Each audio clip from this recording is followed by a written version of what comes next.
तो चलिए आज हम अपनी दूसरी मास्टर क्लास को शुरू करते हैं। तो दूसरी मास्टर क्लास हम शुरू करेंगे गणना यंत्र से, जिसे कहा जाता है अबेकस।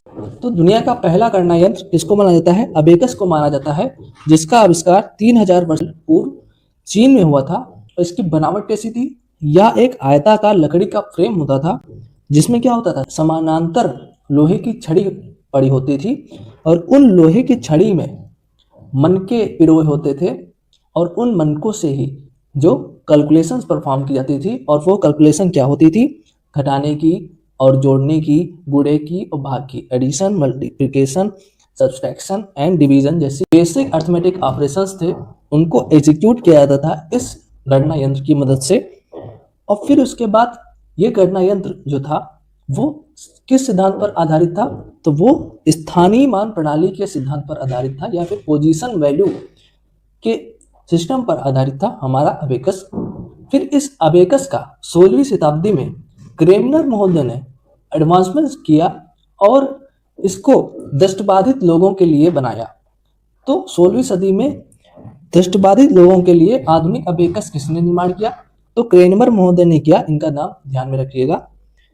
फिर हम आगे चलते हैं और 1617 में जिस गणना उपकरण का आविष्कार हुआ उसको देखते हैं। तो 1617 में नेपियर बोन्स का आविष्कार हुआ। और नेपियर बोन्स का आविष्कारक कौन थे? वो थे जॉन नेपियर। तो जॉन नेपियर स्कॉटलैंड के निवासी थे। उन्होंने 1617 में नेपियर बोन्स का आविष्कार किया और इसकी संरचना या आमतौर पर लकड़ी, हड्डी या हाथी दांत से बनी छड़ियों का एक सेट होता था, जिसकी मदद से क्या किया जाता था? कैलकुलेशंस की जाती थी। फिर उसके बाद 1622 में हमारा स्लाइड रूल आता है, जिसकी खोज करते हैं विलियम आउटरेट। विलियम आउटरेट 1622 में स्लाइड रूल की खोज करते हैं और ये लंबगणक के सिद्धांत पर कार्य करता था। कौन? स्लाइड रूल, जिसकी खोज किसने की थी? विलियम आउटरेट 1622 में। और इसका मुख्य उपयोग क्या था? गुणा और भाग, मल्टीप्लिकेशन एंड डिविजन्स के लिए इसका यूज किया जाता था स्लाइड रूल का। अब हम कुछ अन्य प्रारंभिक गणना उपकरणों के बारे में जानते हैं, जो कि बहुत इंपॉर्टेंट है। उसमें 1642 में आया पास्कलाइन, जिसका आविष्कार किया था ब्लेज पास्कल ने, जो कि कहाँ के निवासी थे? फ्रांस के निवासी थे। तो ये चीज बहुत अच्छे से बैठा लीजिए कि वो फ्रांस के निवासी थे। इससे क्वेश्चन वो बना सकता है, क्योंकि पास्कलाइन पर पहले भी क्वेश्चन बन चुका है। वो पूछ चुका है कि पहला मैकेनिकल कैलकुलेटर या फिर विश्व का पहला मैकेनिकल कैलकुलेटर कौन सा था? तो वो पास्कलाइन था। ये पूछ चुका है। तो अब पास्कलाइन से अगर क्वेश्चन बनेगा तो ये पूछ सकता है जो पास्कलाइन था उसका आविष्कार किसने किया था? वो ब्लेज पास्कल ने किया था। और कब किया था? 1642 में। और कहाँ के निवासी थे ब्लेज पास्कल?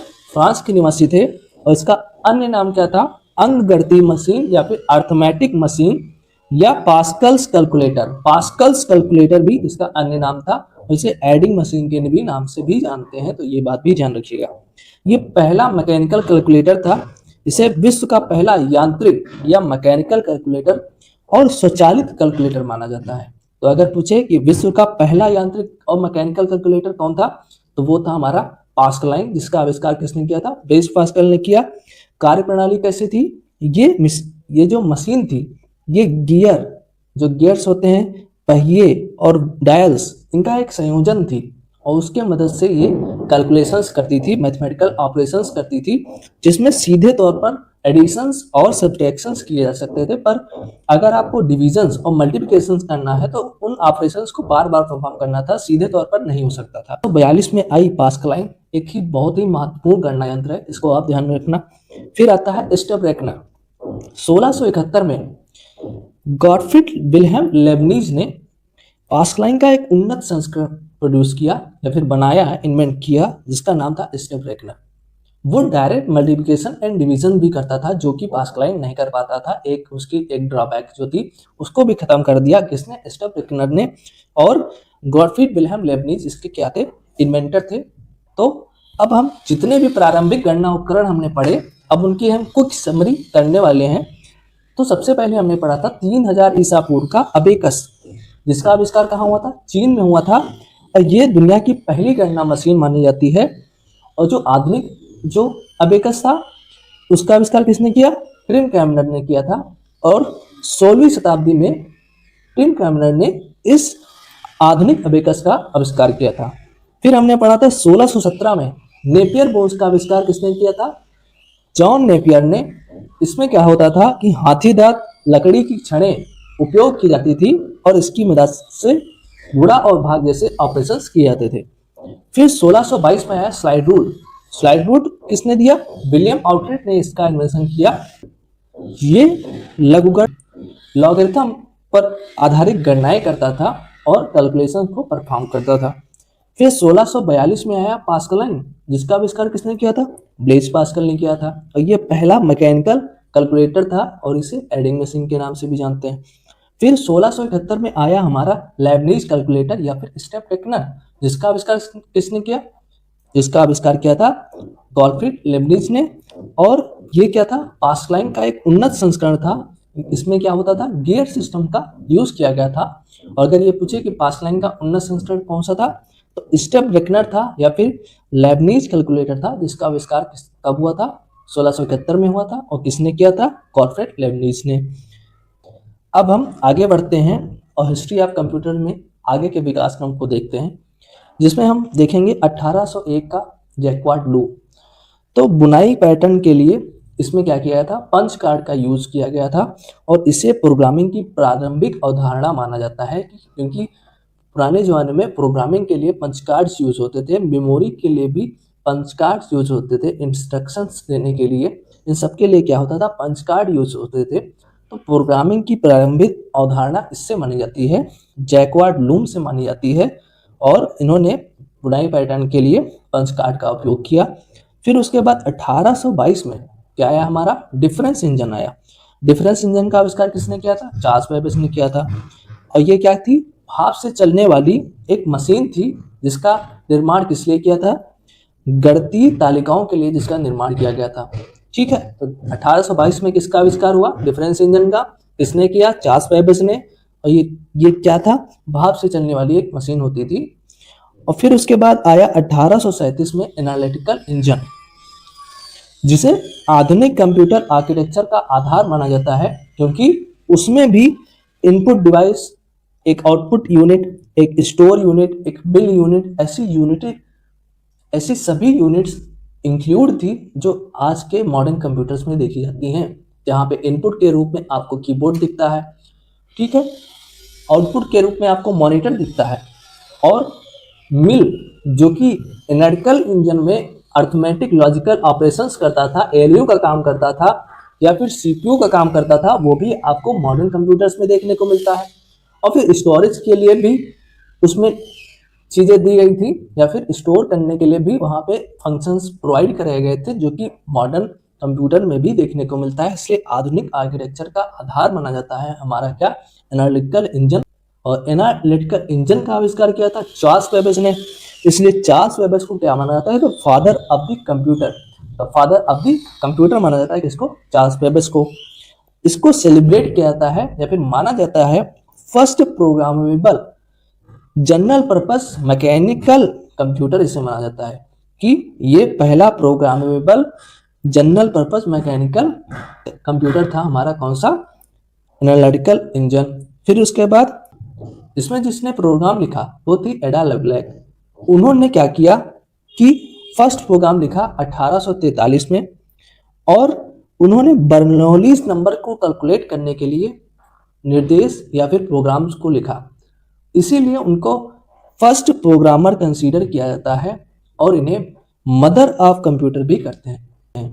अगर आपसे पूछे कि मदर ऑफ कंप्यूटर किसे कहा जाता है, तो एडा लवलैक को कहा जाता है।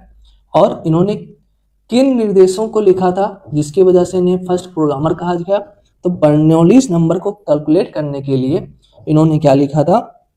एक ground breaking set of instructions लिखे थे। इसके लिए इन्हें फर्स्ट प्रोग्रामर कंसीडर किया जाता है।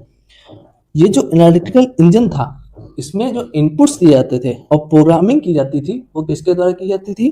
पंच कार्ड्स के द्वारा की जाती थी। तो इसको भी ध्यान रखना है। पूछ ले कि एनालिटिकल इंजन जो कि बना था 1837 में, उसमें प्रोग्रामिंग और इनपुट्स के लिए किस चीज का यूज किया जाता था? तो वो पंच कार्ड्स का यूज किया जाता था। ठीक है, अब हम एनालिटिकल इंजन के फिर से एक इन डेप्थ एनालिसिस ले लेते हैं, क्योंकि टॉपिक सेम रहते हैं पर आयोग क्या करता है, उसी टॉपिक्स में से डीप में क्वेश्चन पूछ लेता है, और वो भी हाईलाइटेड टॉपिक्स में से डीप में क्वेश्चन पूछ लेता है। इसलिए फिर से एक बार देख लेते हैं कि एनालिटिकल इंजन का आविष्कार कब हुआ, 1837 में।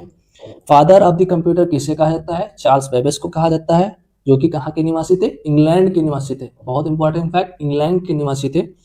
और इसे first programmable general purpose mechanical computer consider किया जाता है। और फर्स्ट प्रोग्रामर किसे कंसीडर किया जाता है, एडा लवलैक को फर्स्ट प्रोग्रामर कंसीडर किया जाता है। और ये क्या था, प्रोग्रामेबल था।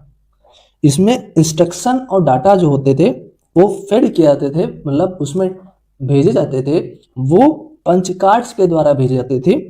और ये जो कॉन्सेप्ट था वो जैकवार्ड लूम से इन्होंने लिया था। जैकवार्ड लूम जो हम पहले पढ़ चुके हैं यहाँ पे 1801 वाला, उसमें बुनाई पैटर्न के लिए पंच कार्ड का उपयोग किया गया था। इन्होंने इसी कॉन्सेप्ट को अपने एनालिटिकल इंजन में बारो किया और यूज किया एज किस लिए, प्रोग्रामेबल बनाने के लिए।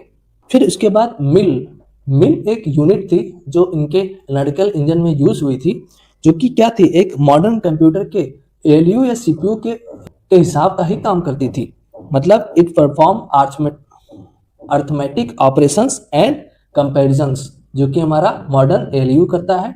अगर आपको एलयू, सीयू, रजिस्टर्स इन सब के बारे में कंफ्यूजन है तो मैं अपनी पहली master class introduction of computer में इन सब चीज़ों के बारे में बहुत इन डेप्थ में बात की है। और आगे जब टॉपिक्स आएंगे, कोर टॉपिक्स इनके, तो उसमें बहुत अच्छे से कवर करने वाला हूँ, तो आप वहाँ जाके देख सकते हैं। आई टैब बटन पे लिंक दे दूंगा, आप उस पर क्लिक करिए, बस आप वहीं वीडियो पे पहुँच जाएंगे। फिर हम चलते हैं अपने आगे के क्रम में, तो हम देखते हैं कि 1936 में ट्यूरिंग मशीन का एक कॉन्सेप्ट दिया, किसने, एलन ट्यूरिंग ने। तो एलन ट्यूरिंग ने क्या किया, 1936 में ट्यूरिंग मशीन का कॉन्सेप्ट दिया, इसलिए इन्हें फादर ऑफ मॉडर्न कंप्यूटर या कंप्यूटिंग कहते हैं। क्योंकि जो ट्यूरिंग मशीन था उसका कॉन्सेप्ट ये था कि हमें जनरल पर्पस प्रोग्रामेबल मशीन बनानी है that can capable of solving any problem, कि वो कोई भी प्रॉब्लम हो उसको सॉल्व कर सके बाय एग्जीक्यूटिंग द प्रोग्राम। हम कोई भी प्रोग्राम अगर उसे दें और वो एग्जीक्यूट करके कोई भी प्रॉब्लम को सॉल्व कर दे, जनरल पर्पस हो, प्रोग्रामेबल हो, ऐसी मशीन का कॉन्सेप्ट था ट्यूरिंग मशीन। देखते हैं कि इस ट्यूरिंग मशीन के इन्वेंटर कौन थे, तो इन्वेंटर थे इंग्लिश मैथमेटिशियन, ये भी क्या है, इंग्लैंड के निवासी हैं, एलन ट्यूरिंग थे, जिन्होंने 1936 में ट्यूरिंग मशीन का कॉन्सेप्ट दिया, जिसे first theoretical model of modern computer कहते हैं। इसीलिए इनको फादर ऑफ मॉडर्न कंप्यूटर या कंप्यूटिंग कहते हैं। फिर इसमें अनलिमिटेड मेमोरी का कॉन्सेप्ट दिया गया था कि it's memory tape is infinite, मतलब कि लाइक मॉडर्न कंप्यूटर्स में स्टोरेज की बहुत सारी क्षमता है, अनलिमिटेड क्षमता है। तो ये कहते हैं कि इट्स मेमोरी टेप जो है वो फाइनाइट थी, अनलिमिटेड मेमोरी का यूज हुआ। और चॉम्स्की एक हायरार्की होती है, उसमें ट्यूरिंग मशीन्स को प्लेस किया गया है टाइप 0 ग्रामर और अनरिस्ट्रिक्टेड ग्रामर के कैटेगरीज में। तो आपको ये भी फैक्ट ध्यान में रखना है। फिर एक महत्वपूर्ण फैक्ट है जो एआई से भी कनेक्ट होता है पर ट्यूरिंग से रिलेटेड है, इसलिए मैंने इंक्लूड किया है कि जो ट्यूरिंग टेस्ट है ये किसने दिया था, एलन ट्यूरिंग ने दिया था 1950 में। और ये चेक करने के लिए कि एक जो मशीन है वो एग्जिबिट कर रही है जो इंटेलिजेंस को, वो सिमिलर है ह्यूमन के, मतलब कि whether a machine can exhibit intelligent behavior similar to that of a human, जो भी मशीन जो इंटेलिजेंट बिहेवियर अडॉप्ट कर रही है या फिर सीख रही है वो ह्यूमन बिहेवियर के लिए कंपेरेबल है या फिर उसी टाइप का है कि नहीं, इसको टेस्ट करने के लिए 1950 में ट्यूरिंग टेस्ट दिया था। किसने दिया था, एलन ट्यूरिंग ने दिया था। तो ये भी फैक्ट आपको ध्यान में रखना है। फिर हम बात करेंगे विश्व के पहले प्रोग्रामेबल इलेक्ट्रॉनिक डिजिटल कंप्यूटर के बारे में, जो कि था कोलोसस। तो विश्व का पहला प्रोग्रामेबल इलेक्ट्रॉनिक डिजिटल कंप्यूटर कौन सा था, कोलोसस। बट ये कोलोसस क्या था, वो जनरल पर्पस नहीं था, ये स्पेसिफिक पर्पस के लिए बनाया गया एक कंप्यूटर था, जो स्पेशल पर्पस के लिए बनाया गया था। और इसका स्पेशल पर्पस क्या था, जर्मन लॉरेंस सिफर कोड को तोड़ना। विश्व युद्ध के समय बनाया गया था। 1943 से 1945 के बीच इस कंप्यूटर को बनाया गया और इसका प्रथम परिचालन फरवरी 1944 में हुआ, जिसका नाम था मार्क 1 मॉडल। और इसका उद्देश्य था लॉरेंज फिशर कोड को तोड़ना, जो जर्मन का लॉरेंज फिशर कोड था उसको तोड़ना। और इसका ऐतिहासिक महत्व यही है कि ये विश्व का पहला special purpose programmable electronic digital computer consider किया जाता है। यह प्रसिद्ध इनियाक से भी पहले क्रियाशील था। इनियाक जिसे माना जाता है कि विश्व के पहला प्रोग्रामेबल जनरल पर्पस, जिसका किसी एक विशिष्ट पर्पस के लिए यूज नहीं हो रहा, वो जनरली यूज हो रहा है, उस पहला programmable general purpose electronic digital computer कौन था? वो इनियाक था। और विश्व का पहला programmable special purpose electronic digital computer वो हमारा था कौन सा? कोलोसस। तो इस फैक्ट को ध्यान में रखना है, मैंने बहुत अच्छे से समझाया है कि आपको इन दो चीजों में कंफ्यूजन ना रहे। फिर हम बात करेंगे इलेक्ट्रॉनिक्स युग का। आप पहले ही देख चुके हैं कि इलेक्ट्रॉनिक्स की बात आ ही चुकी है। जब मैकेनिकल कैलकुलेटर चल रहे थे, वहाँ पे सारी फंक्शनिंग मैकेनिक्स या फिर यांत्रिक कार्यों के यांत्रिक बल के माध्यम से की जाती थी। जो भी कंप्यूटर्स होते थे उनको यांत्रिक कार्यों के माध्यम से, यांत्रिक बल के माध्यम से ऑपरेट किया जाता था। पर अब धीरे धीरे समय बदल रहा था, इलेक्ट्रॉनिक्स या फिर जो हमारी इलेक्ट्रिसिटी है उसका विकास हो रहा था। तो अब ऐसा समय आने वाला था कि अब इलेक्ट्रॉनिक्स युग का प्रारंभ कंप्यूटर को स्वचालन मतलब कंप्यूटर को चलाने में भी होने लगा। पर इसका एक बीच का फेज था जहां पे इलेक्ट्रॉनिक्स और मैकेनिकल दोनों चीजों को मिला के बिग कंप्यूटर्स बनाएंगे, जिन्हें कहा गया इलेक्ट्रोमैकेनिकल कंप्यूटर्स, जिसमें पहला था मार्क 1 कंप्यूटर। मार्क 1 जो कि हार्वर्ड एकेन ने बनाया था और इन्होंने IBM के सहयोग से बनाया था। और यह पूर्णतः स्वचालित ऑटोमेटिक चलने वाला इलेक्ट्रोमैकेनिकल यंत्र था जो हमारा था मार्क 1। और इस मार्क 1 को IBM ASCC के नाम से भी जाना जाता है, ऑटोमेटिक सीक्वेंस कंट्रोलर कैलकुलेटर के नाम से भी जाना जाता है। किसे? मार्क 1 को, जिसका आविष्कार किसने किया था? हार्वर्ड एकेन ने बनाया था और हार्वर्ड आर्किटेक्चर पर ये आधारित था। तो हमारा पहला इलेक्ट्रोमैकेनिकल कंप्यूटर कौन सा था? वो था हमारा मार्क 1। फिर हम देखते हैं 1947 से 1942 के बीच बना एटना सॉफ्ट बेरी कंप्यूटर।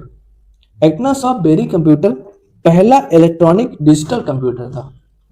अब हम इलेक्ट्रॉनिक डिजिटल कंप्यूटर की तरफ बढ़ रहे हैं, जिसमें वैक्यूम ट्यूब्स और कैपेसिटर का यूज हुआ था। वैक्यूम ट्यूब्स का यूज हुआ था कैलकुलेशंस के लिए, और कैपेसिटर बेस्ड मेमोरी का पहली बार यूज हुआ था एटना सॉफ्ट बेरी कंप्यूटर में, जिसका आविष्कार या फिर निर्माण कार्य 1947 से 1942 तक चला। ये ओयावा स्टेट यूनिवर्सिटी में बना था और इसे विश्वविद्यालय आधारित कंप्यूटर के निर्माण का पहला प्रयास माना जाता है। इस पे भी क्वेश्चन बन चुका है यूपीएससी आयोग के द्वारा कि किस कंप्यूटर के निर्माण को विश्वविद्यालय आधारित पहला प्रयास माना जाता है। तो वो था ओयावा स्टेट यूनिवर्सिटी में बना एटना सॉफ्ट बेरी कंप्यूटर या फिर ABC कंप्यूटर। ठीक, फिर ये जो कंप्यूटर था एटना सॉफ्ट बेरी कंप्यूटर, वो बाइनरी अंकगणित और कैपेसिटर आधारित मेमोरी जैसी अवधारणाओं को इसने प्रस्तुत किया। कैपेसिटर आधारित और इसमें कैपेसिटर आधारित डायनेमिक मेमोरी का पहली बार उपयोग किया गया, जो कि किसके समान था? आधुनिक रैम के समान था। फिर हम देखते हैं कि 1946 में आया ENIAC।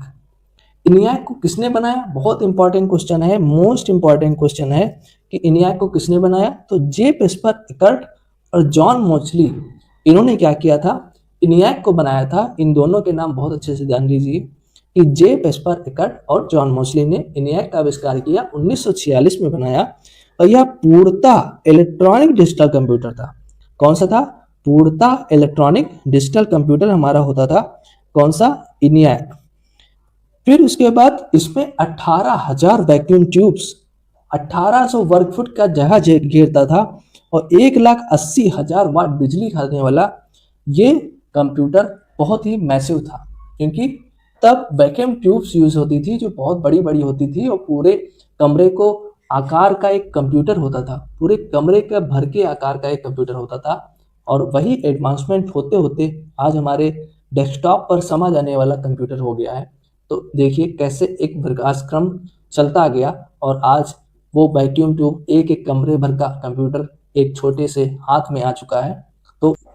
तो इस ENIAC को, जो कि 1946 में बना, इसे दुनिया का पहला प्रोग्रामेबल इलेक्ट्रॉनिक सामान्य उद्देश्य डिजिटल कंप्यूटर माना जाता है। किसे दुनिया का पहला प्रोग्रामेबल सामान्य उद्देश्य डिजिटल कंप्यूटर किसे माना जाता है? वो था हमारा ENIAC।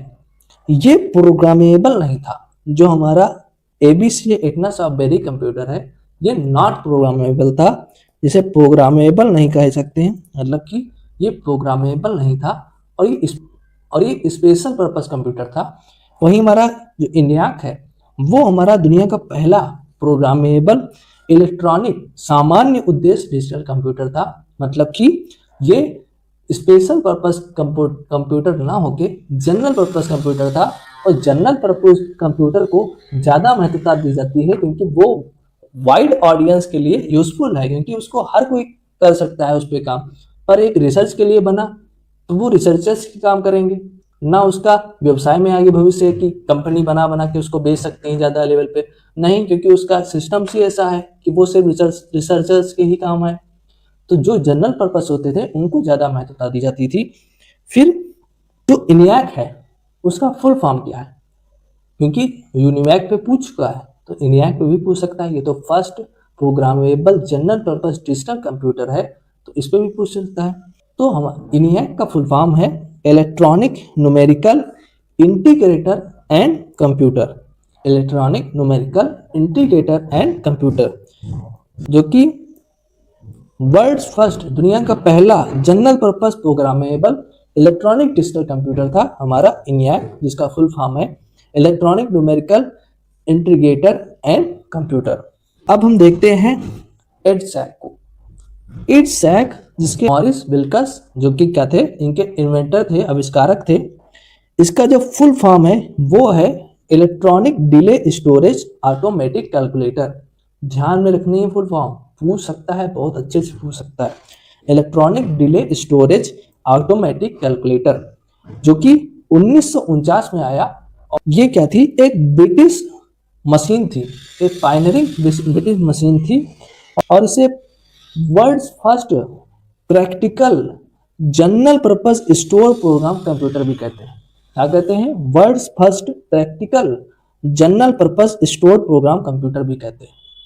क्योंकि ये जॉन वॉन न्यूमैन के जो स्टोर प्रोग्राम का कॉन्सेप्ट था उस पर आधारित था, इसलिए इसको first practical general purpose store program computer कहा जाता है। इसे कहा जाता है EDSAC को कहा जाता है। और इसे कहाँ निर्माण किया गया और इसे कहाँ निर्मित किया गया? यूनिवर्सिटी ऑफ कैम्ब्रिज में इसका निर्माण किया गया।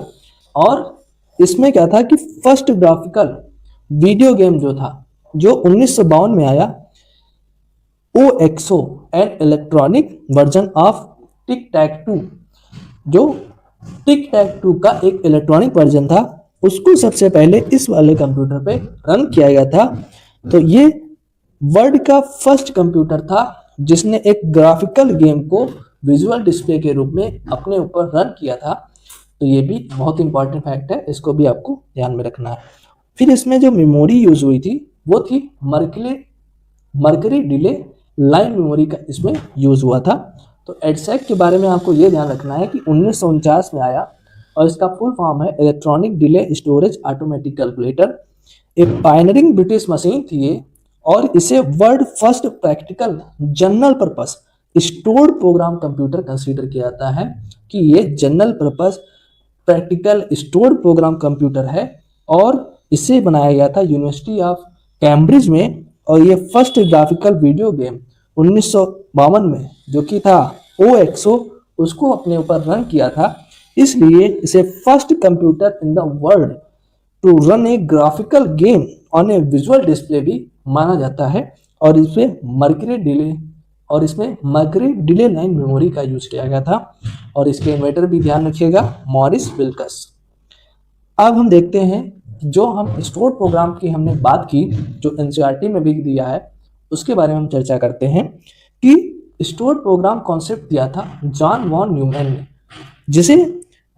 जिन्हें फादर ऑफ कंप्यूटर आर्किटेक्चर भी माना जाता है, जिसे जॉन वॉन न्यूमैन। अभी तक हमने 3 फादर पढ़ चुके, father of computer George Babbage, father of modern computer Alan Turing and father of computer architecture John von Neumann. बहुत इंपॉर्टेंट है, बार बार पूछे जाते हैं। स्टोर्ड प्रोग्राम कॉन्सेप्ट क्या था कि जो आधुनिक कंप्यूटर का मूल सिद्धांत बना कि इसमें कंप्यूटर के प्रोग्राम, जो प्रोग्राम्स हैं, जो निर्देश हैं और डाटा को एक ही इलेक्ट्रॉनिक मेमोरी में, एक ही मेन इलेक्ट्रॉनिक मेमोरी में सुरक्षित करके रखा जाता है।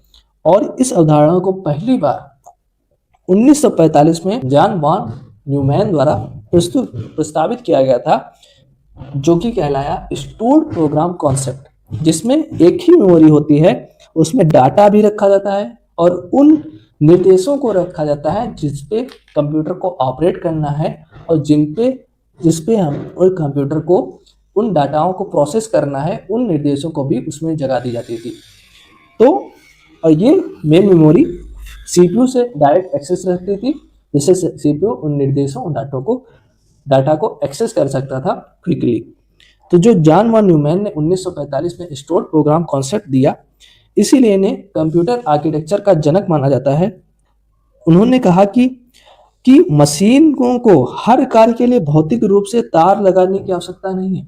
मतलब हर कार्य के लिए अलग अलग इंस्ट्रक्शंस देने की, पंच कार्ड के थ्रू देने की जरूरत नहीं है।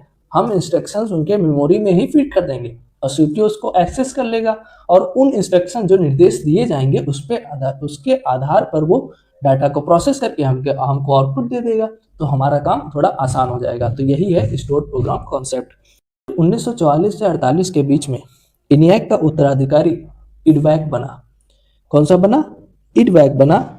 और IDVAC ने स्टोर्ड बाउंड्री प्रोग्राम्स का भी अपने अंदर यूज किया। मतलब उन्होंने इसी सिस्टम्स को यूज किया कि अपने जो मेन मेमोरी थी उसमें डाटा और इंस्ट्रक्शंस दोनों को इंक्लूड किया या फिर दोनों को रखा। फिर उसके बाद जो EDSAC था, जो 1949 में आया था, जो अभी हम पढ़ चुके हैं, EDSAC electronic delay storage automatic calculator, वो भी क्या था? उसने भी स्टोर्ड प्रोग्राम अवधारणा का उपयोग करने वाला पहला परिचालन कंप्यूटर था। कौन? हमारा EDSAC। EDSAC क्या था? स्टोर्ड प्रोग्राम, ये जो कॉन्सेप्ट था, इसको अवधारणा का प्रयोग करने वाला पहला परिचालन उपकरण कौन था? हमारा EDSAC 1949 में आया था। तो इस बात को हमें ध्यान रखना है।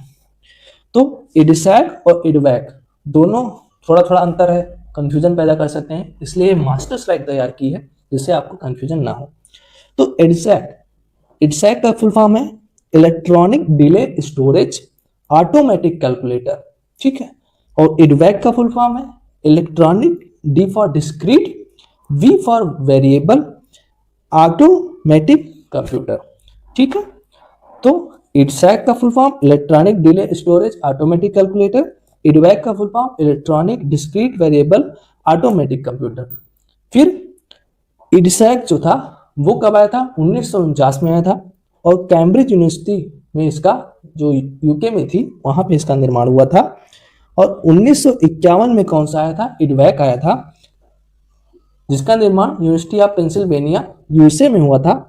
और जो EDSAC था उसके आविष्कारकर्ता कौन थे? मॉरिस विकल्स और उनकी टीम थी। वहीं जो IDVAC आया, जो यूनिवैक था, जिसे फर्स्ट व्यावसायिक कंप्यूटर माना जाता है, वो जो उसका ये क्या था? पूर्वज था। उसका IDVAC क्या था? पूर्वज था। उसका आविष्कार भी किसने किया था? जे प्रेस्पर एकर्ट और जॉन मोस्ली ने। और IDVAC का आविष्कार किसने किया था? जे प्रेस्पर एकर्ट और जॉन मोस्ली ने। और ये अपना योगदान दिया था उस स्टोर्ड प्रोग्राम, जो कॉन्सेप्ट जो उन्होंने सोचा था उसको लागू करने में, इसमें उन्होंने योगदान दिया था। और ये जो था, जो हमारा EDSAC था, वो जॉन वॉन न्यूमैन के कॉन्सेप्ट पे बनने वाला पहला कंप्यूटर था, पर उसमें जॉन वॉन न्यूमैन ने अपना योगदान नहीं दिया था। उन्होंने अवधारणा प्रस्तुत की थी और उन्होंने उस अवधारणा को सम्मिलित कर लिया अपनी चीजों में और बना लिया। तो जॉन वॉन न्यूमैन की जो ड्राफ्ट रिपोर्ट थी वो उससे प्रेरित था। और ये जो IDVAC था, जिसको बना रहे थे जे प्रेस्पर एकर्ट और जॉन मोस्ली, उसमें जॉन वॉन न्यूमैन ने भी अपना योगदान दिया था इस स्टोर्ड प्रोग्राम कॉन्सेप्ट को लागू करने में। तो पहली बार जॉन वॉन न्यूमैन आर्किटेक्चर को लागू करने वाली सबसे पहली मशीनों में से ये एक मानी जाती है हमारी EDVAC। और फिर इसमें मर्करी डिले लाइन्स जो है उस टाइप की मेमोरी का यूज किया गया था, और इसमें पारा डिले लाइन्स, इसमें भी मर्करी डिले लाइन्स मेमोरी का यूज किया गया। फिर यह दुनिया का पहला व्यवहारिक रूप से चलने वाला स्टोर प्रोग्राम कंप्यूटर था, या पहला व्यवहारिक रूप से चलने वाला स्टोर प्रोग्राम कंप्यूटर था। और ये जो EDVAC है हमारा, यह दशमलव के बजाय बाइनरी सिस्टम, ये जो था हमारा वो दशमलव सिस्टम पर आधारित था, डेसिमल सिस्टम पर। और ये हमारा बाइनरी सिस्टम का उपयोग करने वाला सबसे पहले या शुरुआती कंप्यूटर्स में से एक था। तो इतनी बातें आपको ध्यान में रखनी है। इस स्लाइड से मेन बातें ध्यान रखनी है कि EDSAC का फुल फॉर्म, EDVAC का फुल फॉर्म, किसने बनाया, इसको किसने बनाया, ठीक है। ये जॉन वॉन न्यूमैन की ड्राफ्ट रिपोर्ट से प्रेरित था, इसको ध्यान में रखना। और इन्होंने, और इसमें पहली बार जॉन वॉन न्यूमैन को लागू किया गया, खुद जॉन वॉन न्यूमैन ने इसमें योगदान दिया था।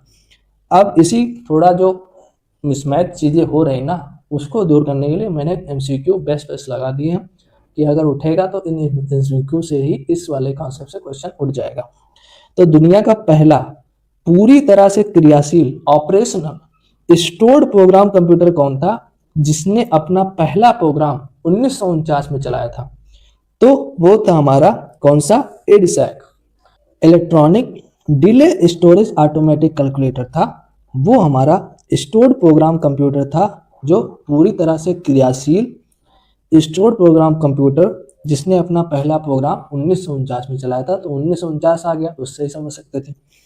फिर स्टोर्ड प्रोग्राम सिद्धांत पर आधारित EDSAC कंप्यूटर का विकास किस विश्वविद्यालय में मॉरिस विल्कन्स द्वारा किया गया था?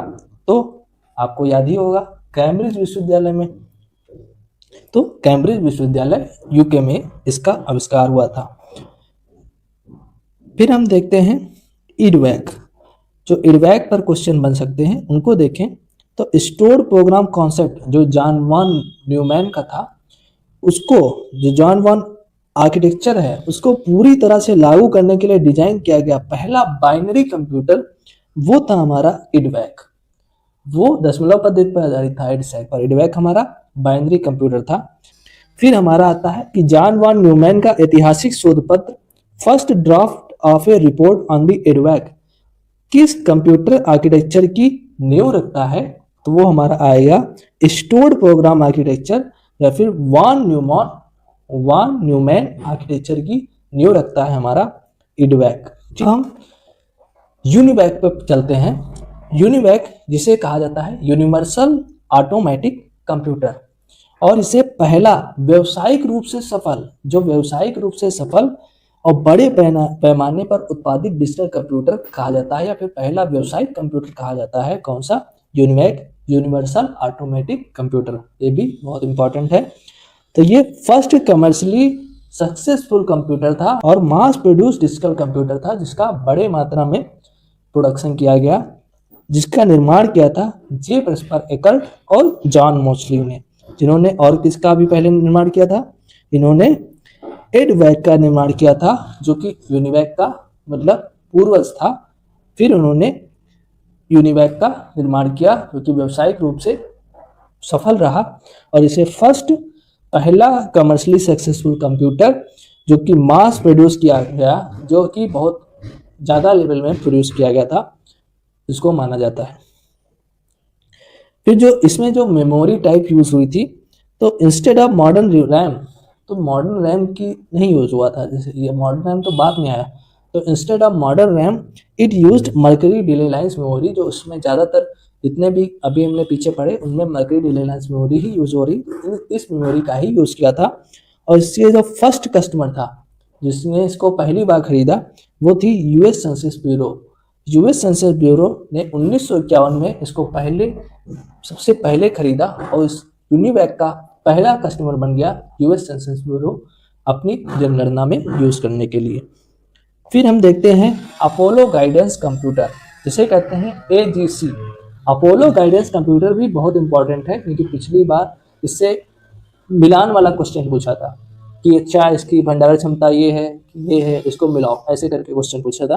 तो अपोलो गाइडेंस मिशन था जिसमें इस कंप्यूटर का यूज किया गया था, इसका अपोलो गाइडेंस कंप्यूटर का। ये डेवलप किया था MIT के जो इंस्ट्रूमेंटेशन लैब थी, जो MIT इंस्ट्रूमेंटेशन लैब थी, जिसको जो लीड किया था, मतलब कि जिसका नेतृत्व किया था Elden Hall and Charles Stark Draper ने MIT इंस्ट्रूमेंटेशन लैब को लीड किया था। उन्होंने बनाया था अपोलो गाइडेंस कंप्यूटर और इसे मैन्युफैक्चर किया था रैथियन ने। इसको डेवलप किया गया था नासास अपोलो प्रोग्राम के लिए, क्योंकि डेवलप किया था MIT के इंस्ट्रूमेंटेशन लैब ने, क्योंकि ये एक स्पेशल पर्पस था जिसका यूज किया जाना था उस लूनर मिशन के लिए, जो कि नासा कंडक्ट करने वाला था आने वाले समय में। इसका नाम था अपोलो गाइडेंस। इसलिए जो MIT इंस्ट्रूमेंटेशन लैब है उसने इसको डेवलप किया, एक पूरा खाका बनाया कि कैसे होना चाहिए ये चीजें। जिसका लीड किया था वो था Elden Hall and Charles Stark Draper ने, और ये मैन्युफैक्चर किया किसने? फिर रैथियन ने, जिसने उस चीजों को फिर से मैन्युफैक्चर किया। और ये डेवलप किया गया था नासास अपोलो मिशन के लिए। जो इसका साइज और वेट था, ऐसे करके क्वेश्चन ही बना था कि जो इसका साइज और वेट था वो था 70 पाउंड। 70 पाउंड मतलब कि 32 किलोग्राम तक था, और अप्रोक्सीमेटली 24 × 10 इंच × 6.5 इंच ऐसे करके उसकी कुछ डायमेंशंस होती थी। तो डायमेंशन से मतलब नहीं है, आप ये देखना कि 70 पाउंड मतलब 32 kg के आसपास उसका वजन था।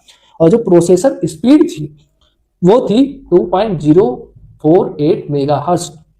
तो 2.048 मेगाहर्ट्ज इसकी प्रोसेसिंग स्पीड थी। फिर उसके बाद जो इसमें रैम यूज हुई थी, जो कि इरेजेबल मेमोरी थी, इसको इरेज किया जा सकता था, उसकी जो साइज थी वो थी 4 KB, 2048 वर्ड्स की उसकी जो है मेमोरी होती थी, रैम मेमोरी होती थी, या फिर 4 KB की मैग्नेटिक कोर मेमोरी इसमें यूज की गई थी। रोम मेमोरी यूज की गई थी जो कि फिक्स्ड मेमोरी थी। उसका साइज कम से कम लगभग 32 KB के बराबर था। और ये भी क्या थी? कोर बेस्ड मेमोरी ही थी, या फिर मैग्नेटिक कोर बेस्ड मेमोरी ही थी। और इसका जो पावर कंजम्पशन था तो ये 55 वाट का पावर कंजम्पशन करता था हमारा कौन सा? Apollo guidance program. और ये क्या है? सिलिकॉन, जो सिलिकॉन इंटीग्रेटेड सर्किट्स होते थे जिनका विकास 3rd पीढ़ी में हुआ, उन सिलिकॉन इंटीग्रेटेड सर्किट्स का यूज करने वाला पहला कंप्यूटर माना जाता है। तो it was one of the first computers to utilize silicon integrated circuits या फिर microchips using thousands of discrete NOR gates. मतलब कि जिसमें नॉर गेट्स बहुत सारे यूज किए गए थे, हजारों नॉर गेट्स यूज किए गए थे। ऐसे सिलिकॉन इंटीग्रेटेड सर्किट्स का यूज करने वाला ये क्या था? हमारा पहला कंप्यूटर था। तो इस तरह से हमने इस पूरी मास्टर क्लास को कवर कर लिया। 1940 से 1955 के बीच जो कंप्यूटर की फर्स्ट जनरेशन चली उसको हम देखने वाले हैं। 1955 हमारा फर्स्ट जनरेशन था, जिसमें कोर टेक्नोलॉजी, जो फंडामेंटल टेक्नोलॉजी होती थी वो क्या यूज हुई थी? वैक्यूम ट्यूब्स यूज हुए थे, जिनका आविष्कार जॉन फ्लेमिंग ने 1904 में किया था। मेमोरी यूज हुई एज ए प्राइमरी मेमोरी, वो थी हमारी क्या? मैग्नेटिक ड्रम मेमोरी यूज हुई थी एज ए प्राथमिक मेमोरी या प्राइमरी मेमोरी, जिसको CPU से डायरेक्ट एक्सेस होता था। फिर उसके बाद जो सेकेंडरी स्टोरेज डिवाइसेस थी या फिर सेकेंडरी स्टोरेज डिवाइसेस थी, उनमें थी मैग्नेटिक ड्रम और पंच कार्ड। जो मैग्नेटिक ड्रम और पंच कार्ड थी, ये क्या थी? ये सेकेंडरी स्टोरेज डिवाइसेस के रूप में यूज होती थी। फिर उसके बाद जो स्पीड थी, जो इस जनरेशन के कंप्यूटर्स होते थे, उनकी जो स्पीड नापी जाती थी वो नापी जाती थी किसमें? मिली सेकेंड में इन फर्स्ट जनरेशन के कंप्यूटर्स की स्पीड नापी जाती थी। अगर हम पांचों जनरेशन की स्पीड को देखें तो जो फर्स्ट जनरेशन थी उसकी स्पीड मिली सेकेंड में नापी जाती थी। फिर जो सेकेंड जनरेशन आई उसकी स्पीड माइक्रो सेकेंड में नापी जाती थी। थर्ड जनरेशन की नैनो और फोर्थ जनरेशन की पिको सेकेंड में, और फिफ्थ जनरेशन की फेम्टोसेकेंड में नापी जाती थी। तो पांचों जनरेशन की स्पीड आपको ध्यान में रखना है, क्योंकि मैच ऑफ द फॉलोइंग इस पे भी बनता है कि फर्स्ट जनरेशन में मिली सेकेंड, दूसरे में आपकी माइक्रो सेकेंड, तीसरे में नैनो, चौथे में पिको, फिफ्थ में फेम्टोसेकेंड। फिर उसके बाद जो सॉफ्टवेयर और लैंग्वेजेस इसमें यूज हुई थी, तो इसमें मशीन लैंग्वेज यूज हुई थी, जो कि बाइनरी लैंग्वेज थी, जिसमें 0 1 के फॉर्मेट में निर्देशों को लिखा जाता था, इसलिए उसकी प्रोग्रामिंग क्या थी, बहुत कठिन थी। तो मशीनी भाषा का यूज हुआ था और बाइनरी कोड 0 1 का प्रयोग इस भाषा में किया जाता था, और जिससे जिससे प्रोग्रामिंग बहुत डिफिकल्ट होती थी, हर एक निर्देश को 0 1 के फॉर्मेट में लिखना पड़ता था। ये जो ऑपरेटिंग सिस्टम इसमें यूज हुआ, और बैच ऑपरेटिंग सिस्टम क्या था कि उसमें सभी एक जैसे काम को ऑपरेटर क्या करता था, सभी एक जैसे काम को एक ग्रुप बना देता था, एक बैच बना देता था सभी एक जैसे काम का, और फिर सीपीयू को दिया जाता था। फिर सीपीयू एक एक करके जितने भी काम उस बैच में होते थे उन सभी को करता था। फिर हम देखते हैं कि इंपॉर्टेंट कैरेक्टरिस्टिक और एग्जांपल्स कौन थे। तो कैरेक्टरिस्टिक में ये क्या थे, बहुत लार्ज होते थे, पूरे कमरे भर के आकार के होते थे, इसमें बहुत बड़ी बड़ी वैक्यूम ट्यूब्स का बहुत अधिक मात्रा में हजारों वैक्यूम ट्यूब्स का इस्तेमाल होता था, और ये कंप्यूटर्स बहुत ज़्यादा शक्ति खाते थे, क्योंकि इतनी सारी हजारों वैक्यूम ट्यूब्स थी जो बहुत ज़्यादा एनर्जी लेती थी, बहुत ज़्यादा इलेक्ट्रिसिटी खाती थी, तो ये उच्च शक्ति पर चलती थी। 1,80,000 वाट तक शक्ति इनको चाहिए होती थी चलने के लिए। फिर ये हाई हीट मतलब कि बहुत अधिक गर्मी उत्पन्न करते थे, जिससे हमारा इलेक्ट्रिसिटी का भी लॉस हो रहा है, क्योंकि ऊर्जा का नियम है कि ऊर्जा ना तो उत्पन्न की जा सकती है, ना ही उसे खत्म किया जा सकता है। ऊर्जा का सिर्फ एक रूप से दूसरे रूप में रूपांतरण होता है या फिर परिवर्तन होता है। तो जो विद्युत ऊर्जा इनको दी जा रही थी, उसका बहुत सारा भाग हीट में चला जाता था, खराब हो जाता था। फिर उसके बाद ये नॉट पोर्टेबल थे। नॉट पोर्टेबल मतलब कि इन्हें एक जगह से दूसरी जगह ले जाना बहुत मुश्किल होता था, कि ये बहुत भारी और बहुत बड़े होते थे। फिर ये एक्सपेंसिव भी थे, क्या थे, महंगे होते थे, और अविश्वसनीय होते थे, मतलब कि रिलायबल नहीं थे, जो आउटपुट्स देते थे उनमें गलतियां करते थे, इसलिए ये अविश्वसनीय होते थे। और इनका जो यूज था वो क्या था, साइंटिफिक कैलकुलेशन में यूज होता था, ठीक है, और डिफेंस एप्लीकेशंस पे यूज होता था। एग्जाम्पल फर्स्ट जनरेशन के बहुत ही इंपॉर्टेंट है, जिसमें कि प्रमुख हैं ENIAC, EDVAC, EDSAC, UNIVAC 1, IBM 650, Mark 1, IBM 701। ये सब क्या है, हमारे फर्स्ट जनरेशन की कंप्यूटर्स हैं। एग्जाम्पल्स को भी ध्यान रख लेना, क्योंकि इस पे क्वेश्चन बनते हैं। तो अब हम जितने भी डिफरेंट आयोग के द्वारा इस फर्स्ट जनरेशन पे बने हुए क्वेश्चंस हैं उनको देखते हैं, जिससे आपका ये फर्स्ट जनरेशन पूरी रिवाइज भी हो जाएगी, और आप क्वेश्चंस का नेचर भी समझ जाओगे कि कैसे कैसे क्वेश्चंस बनते हैं। यूपीपीसीएल एग्जीक्यूटिव असिस्टेंट 2022 के पेपर में उसने पूछा कि पहली पीढ़ी के जो कंप्यूटर्स थे उनको किस रूप में चिन्हित किया जा सकता है।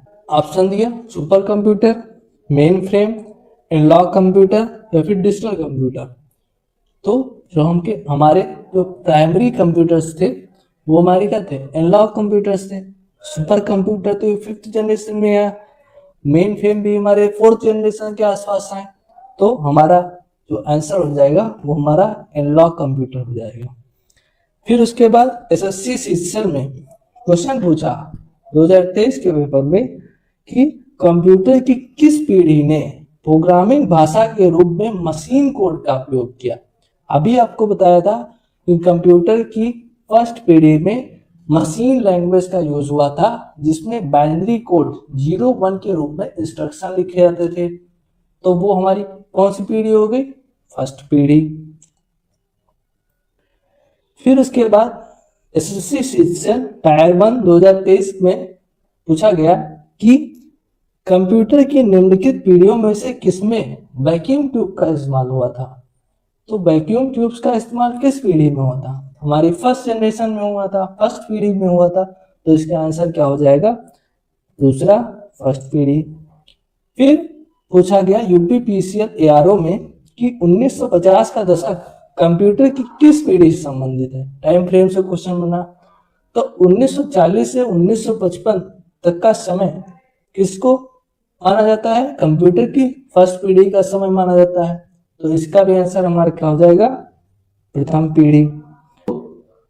फिर पूछा गया यूपीपीसीएल के पेपर में कि यूनिवैक कंप्यूटर में किसका उपयोग किया जाता था?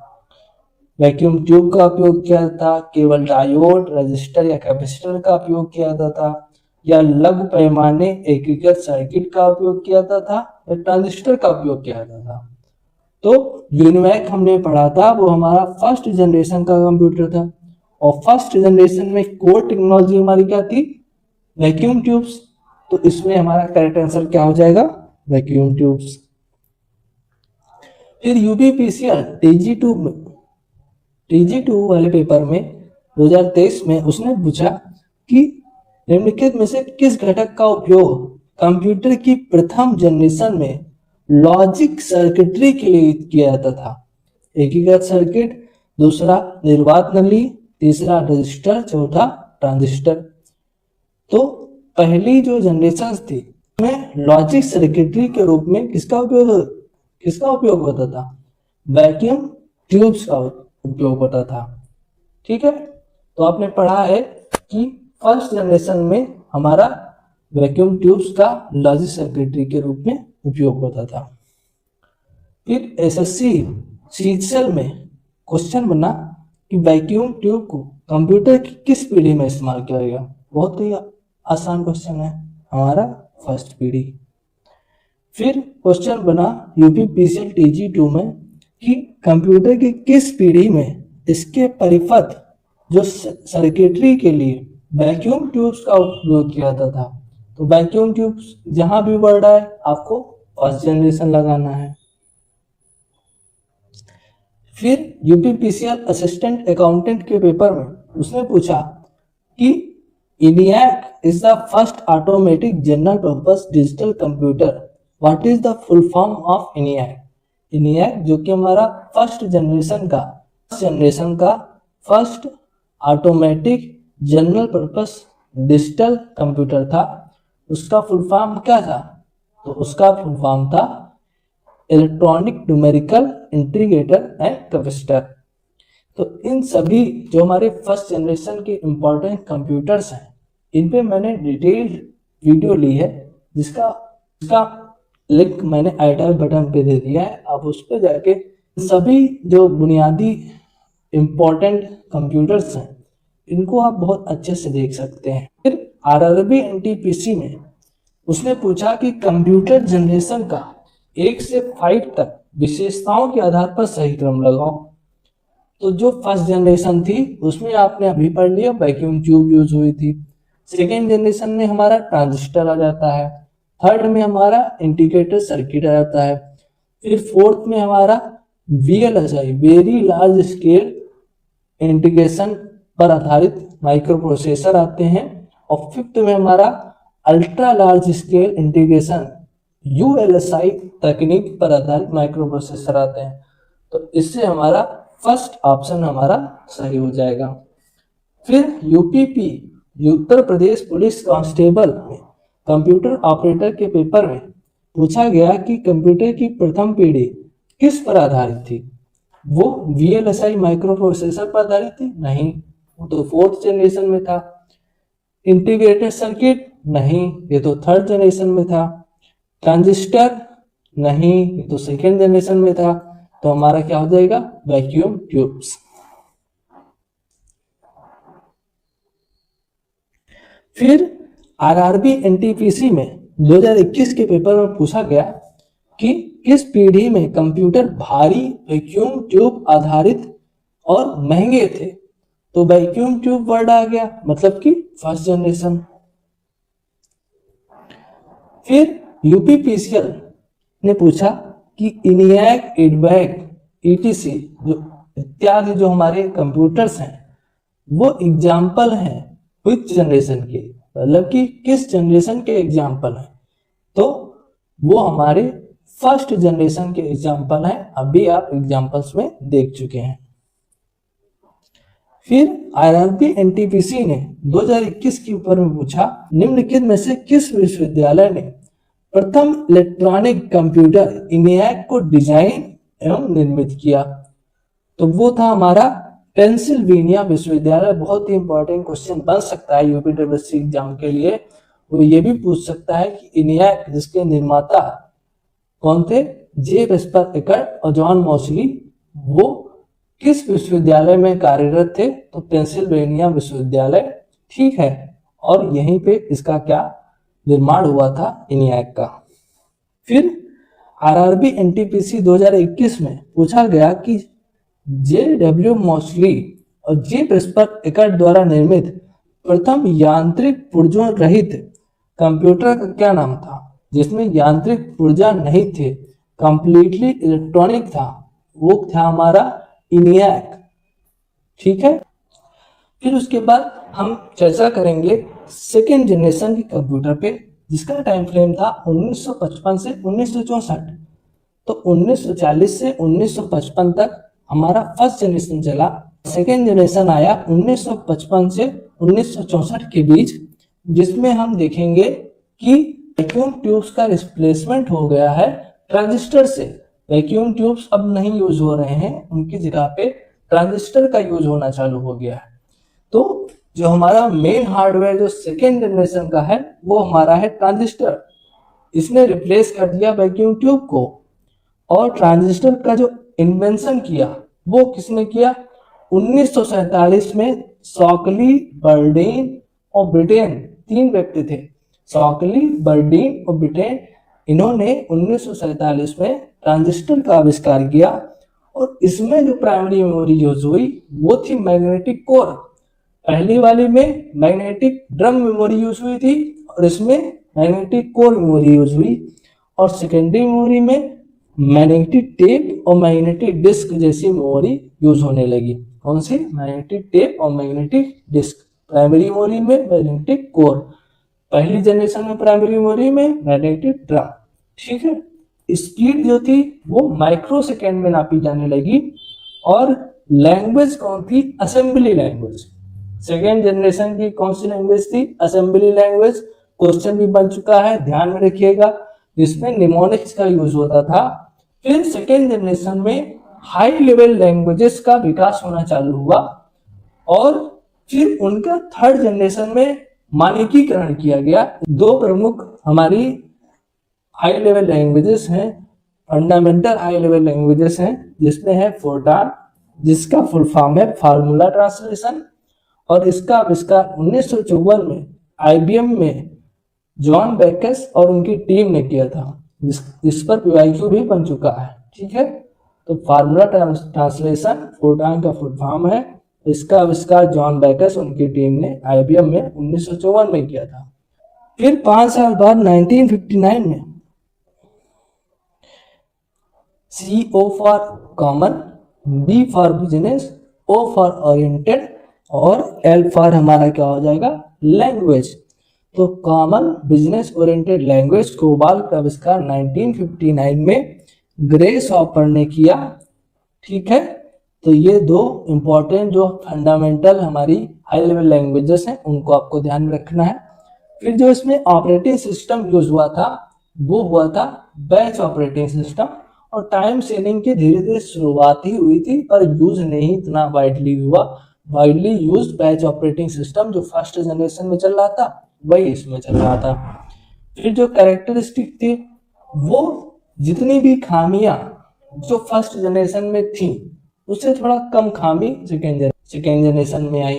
जैसे पहला फर्स्ट जनरेशन में कंप्यूटर बहुत बड़े होते थे तो इसमें थोड़ा सा इस्तेमाल हो गए, ठीक है। लोअर पावर कंज्यूम करने लगे, थोड़ा हीट कम प्रोड्यूस करने लगे, थोड़ा हीट कम प्रोड्यूस करने लगे, फास्टर हो गए, ठीक है, मोर रिलायबल हो गए और लेस एक्सपेंसिव हो गए, कम महंगे हो गए। और इसका यूज क्या था? साइंटिफिक और कमर्शियल एप्लीकेशन, व्यवसायिक और वैज्ञानिक जो हमारे एप्लीकेशंस होते थे उनमें इनका यूज होता था। और फिर जो एग्जाम्पल थे सेकेंड जनरेशन कंप्यूटर्स में, वो थे IBM 1401, यूनिवैक, PDP-8, एटलस। ये सब क्या हमारे हैं? सेकेंड जनरेशन के एग्जाम्पल्स हैं। इतना इम्पोर्टेंट नहीं है थर्ड जनरेशन ऑफ कंप्यूटर को। जो हमारी थर्ड जनरेशन ऑफ कंप्यूटर है उसका जो समय था वो था हमारा 1965 से 1971। और हर एक जनरेशन का जो टाइम फ्रेम होता है जिसमें वो कंप्यूटर की जनरेशन का विकास हुआ, उसको ध्यान में रखना बहुत ही जरूरी है, क्योंकि हर आयोग टाइम फ्रेम से क्वेश्चन तो बनाता ही बनाता है। फिर उसके बाद जो तीसरी पीढ़ी थी उसमें जो मुख्य हार्डवेयर यूज हुआ वो था हमारा इंटीग्रेटेड सर्किट या फिर IC चिप, जिसे शॉर्ट में क्या कहते हैं? IC chip. और इस इंटीग्रेटेड सर्किट का आविष्कार किसने किया था? इसका आविष्कार 1958 में जैक किल्बी और रॉबर्ट नॉइस द्वारा किया गया था। इसका इंटीग्रेटेड सर्किट का आविष्कार, ये दोनों नाम बहुत ही इंपॉर्टेंट है, जैक किल्बी और रॉबर्ट नॉइस। और कब किया गया? 1958। फिर उसके बाद जो ये इंटीग्रेटेड सर्किट चिप्स होती थी वो किसकी बनी होती थी? वो सेमीकंडक्टर सामग्री से निर्मित होती थी हमारी इंटीग्रेटेड सर्किट। इस पे भी क्वेश्चन पूछता है कि हमारी जो IC चिप्स थी जो फोर्थ जनरेशन में यूज हुई थी वो किससे निर्मित होती थी? तो मुख्यतः सिलिकॉन से निर्मित होती थी, ये आपको ध्यान में रखना है। फिर SSI और MSI, जिसे कहते हैं SSI मतलब स्मॉल स्केल इंटीग्रेशन और MSI मतलब मीडियम स्केल इंटीग्रेशन। तो इन टेक्नोलॉजीज का यूज करके इन इंटीग्रेटेड सर्किट या IC चिप्स को बनाया गया था।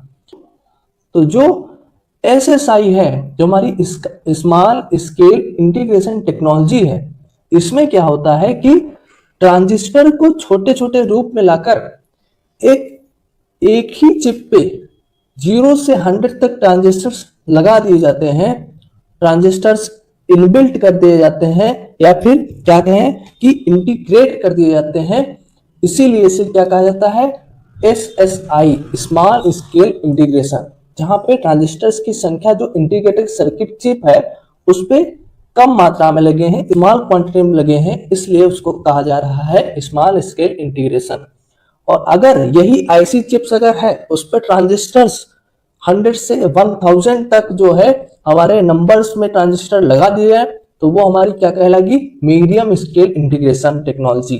तो हमारे जो थर्ड जनरेशन के IC चिप्स थे वो SSI, स्मॉल स्केल इंटीग्रेशन, और MSI, मीडियम स्केल इंटीग्रेशन पर आधारित थे, या फिर उस टेक्नोलॉजी का यूज करके बनाए गए थे। फिर जो थर्ड जनरेशन में हमारी मेमोरी यूज हुई वो थी हमारी बड़ी मैग्नेटिक कोर मेमोरी। तो बड़ी मैग्नेटिक कोर मेमोरी और सेमीकंडक्टर मेमोरी का उपयोग किया गया इसमें थर्ड जनरेशन में। सेमीकंडक्टर मेमोरी कौन सी होती है?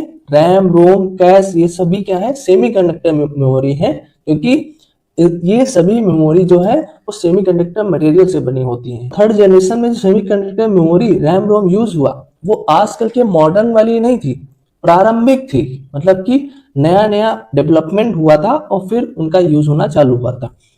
फिर उसके बाद जो मुख्य विशेषताएं थर्ड जनरेशन के कंप्यूटर्स में देखी जाती है वो क्या थी कि आकार में छोटे हो गए और डेस्कटॉप के लिए उपयुक्त होने लगे।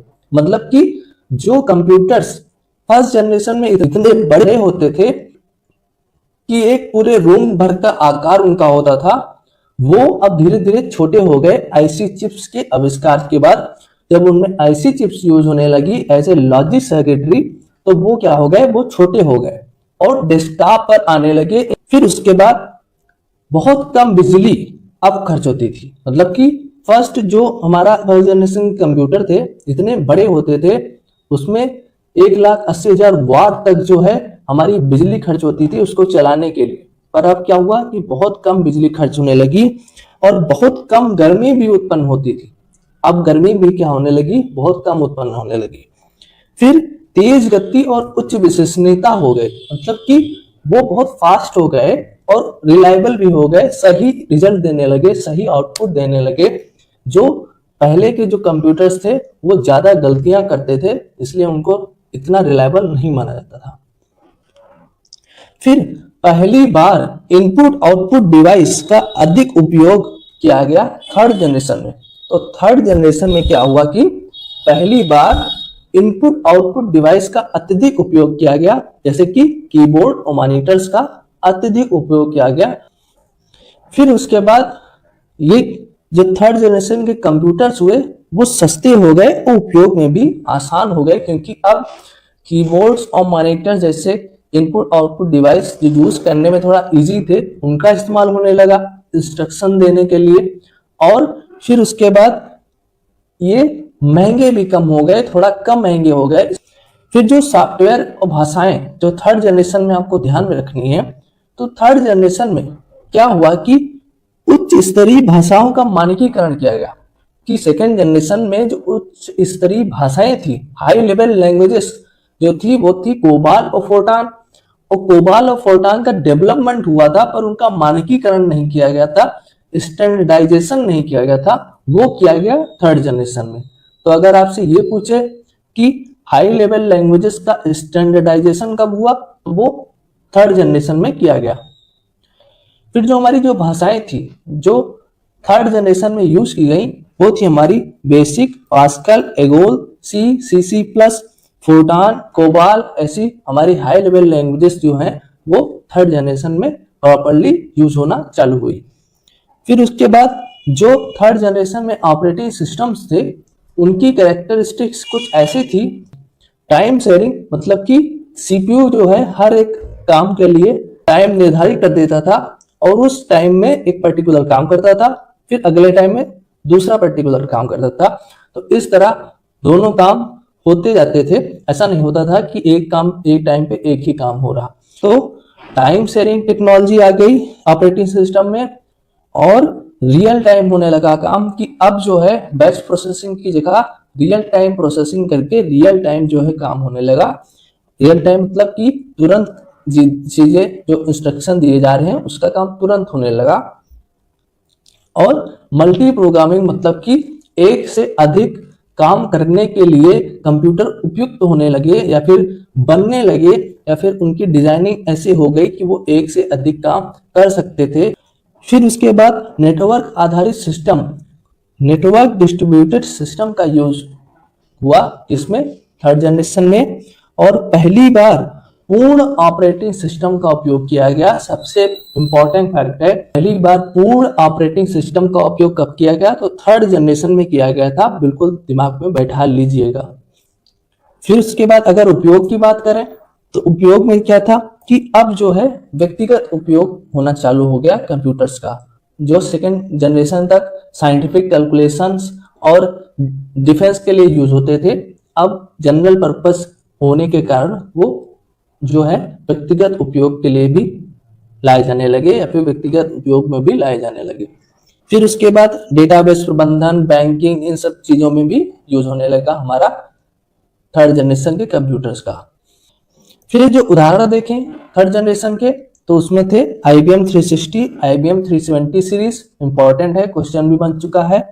फिर PDP 11 और हनीवेल 6000 सीरीज और CDC 6600, ये हमारे क्या थे थर्ड जनरेशन के कुछ एग्जांपल हैं। उसमें IBM 360, IBM 370 को ध्यान में जरूर रखिएगा क्योंकि इससे क्वेश्चन बना है और आगे आप देखेंगे कि इससे क्वेश्चन कैसे बना है। थर्ड जनरेशन से बने आज तक जितने भी क्वेश्चंस हैं उनको देखने वाले हैं तो आपको रियलाइज होगा कि सच में ये कितना वैल्यूएबल कंटेंट है। तो हमारा जो यूपीपीसीएल एग्जीक्यूटिव असिस्टेंट 2022 के पेपर में पूछा गया कि IBM 360 सीरीज कंप्यूटर की निम्नलिखित में से किस पीढ़ी से संबंधित है, तो IBM 360, IBM 370 अभी पूछा था, वो हमारे थर्ड जनरेशन से रिलेटेड हैं। फिर उसके बाद SSC CGL टायर 2 में 2023 में पूछा गया कि 1965 से 1975 का युग किसका था या फिर किस जनरेशन का युग था, तो वो हमारी कंप्यूटर की तृतीय पीढ़ी का युग था 1965 से 1975। यूपीट्रिपलसी आयोग के द्वारा व्यायाम प्रशिक्षक 2018 में पूछा गया कि किस वर्ष से तृतीय पीढ़ी के कंप्यूटरों का प्रयोग शुरू हुआ, तो तृतीय पीढ़ी के कंप्यूटर्स का उपयोग अभी हमने पीछे देखा था कि 1965 से 1975 के बीच चालू हुआ। एसएससी जेईई सिविल 2018 में पूछा गया कि एक इंटीग्रेटेड सर्किट का सबसे महत्वपूर्ण फायदा उसकी क्या क्वालिटी है, मतलब कि उसका मेन एडवांटेज क्या था जो इंटीग्रेटेड सर्किट थर्ड जनरेशन में यूज हुआ। तो उसका जो मेन एडवांटेज था कि वो हाईली रिलायबल होता था। अदर्स जो हमारे जो फर्स्ट और सेकेंड में लॉजिक सर्किटरी के रूप में ट्रांजिस्टर्स और वैक्यूम ट्यूब्स का यूज हुआ था, उससे वो बहुत ज़्यादा हाईली रिलायबल होता था।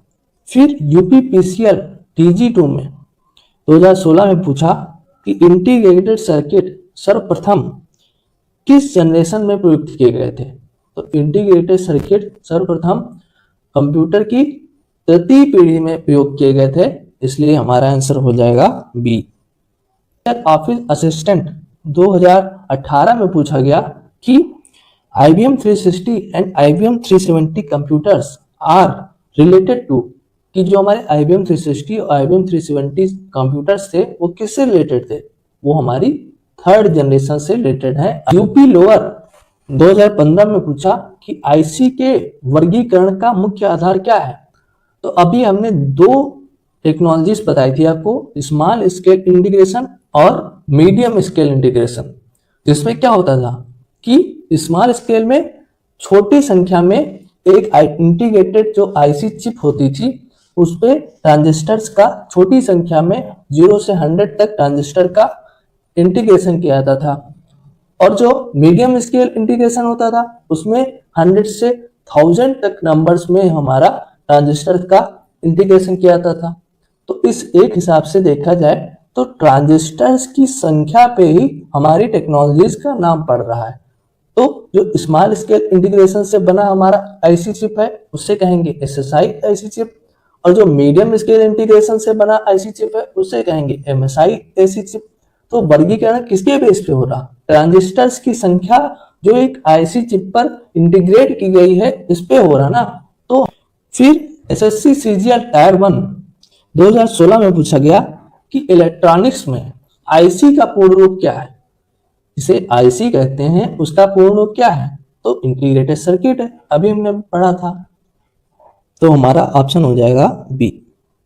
यूपीपीसीएल TG2 में 2021 में पूछा गया कि तीसरी पीढ़ी के कंप्यूटरों में आईसी के इस्तेमाल का प्रारंभ किया था, तो शब्द आईसी का पूरा नाम क्या है, तो आईसी का पूरा नाम है इंटीग्रेटेड सर्किट। झारखंड पीसीएस 2010 में एक क्वेश्चन बना कि कंप्यूटर के लिए आवश्यक जो आईसी चिप होते हैं वो सामान्यतः किसके बने होते हैं। तो कंप्यूटर के लिए आवश्यक आईसी चिप्स हमारे सामान्यतः सिलिकॉन के बने होते हैं, ये हमने आपको बताया है अभी। तो सिलिकॉन।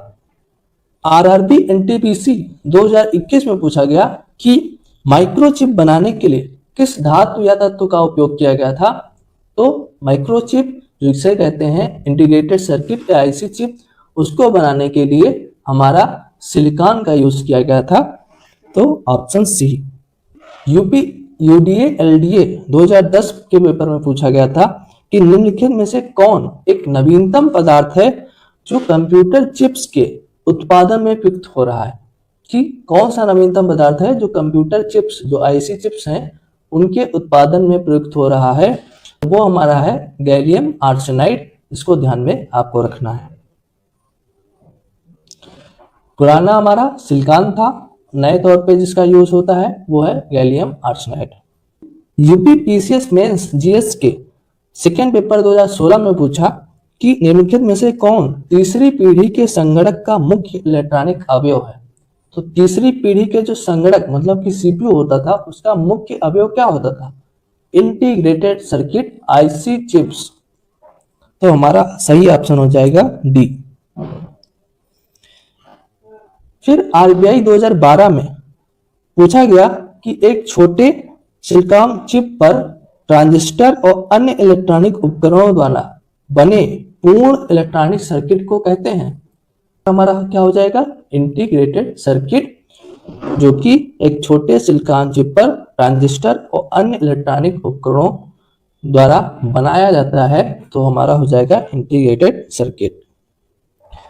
फिर आरआरबी एनटीपीसी 2016 में पूछा गया कि कंप्यूटर में इस्तेमाल होने वाली इंटीग्रेटेड सर्किट या आईसी चिप्स बनाने में निम्नलिखित में से कौन से रासायनिक तत्व एक टेट्रावेलेंट उपधातु का उपयोग किया जाता है? तो हमारा आंसर वही रहेगा, बस उसको घुमा के पूछा है तो वो हमारा हो जाएगा सिलिकॉन। तो अब हम फोर्थ जनरेशन पे चर्चा करेंगे। तो हमारी जो कंप्यूटर की चतुर्थ पीढ़ी थी उसका जो समय अंतराल था या फिर टाइम पीरियड था वो था 1972 से 1989। फिर जो चतुर्थ पीढ़ी में हमारा मुख्य हार्डवेयर यूज हुआ था वो था हमारा माइक्रो प्रोसेसर चिप, जो कि VLSI very large scale integration and ULSI ultra large scale integration technology पर आधारित होते थे या फिर इस तकनीकी का उपयोग करके बनाए गए थे। तो अभी दो तकनीक हमने पहले पढ़ी, स्मॉल स्केल इंटीग्रेशन फिर मीडियम स्केल इंटीग्रेशन। अब आया है कि वेरी लार्ज स्केल इंटीग्रेशन, मतलब कि एक ही आईसी चिप पर अब धीरे धीरे हर एक जनरेशन में जो ट्रांजिस्टर्स लग रहे हैं उनकी संख्या बढ़ती चली जा रही है। मीडियम स्केल में 1000 तक थे, अब आ गया हमारा वेरी लार्ज स्केल।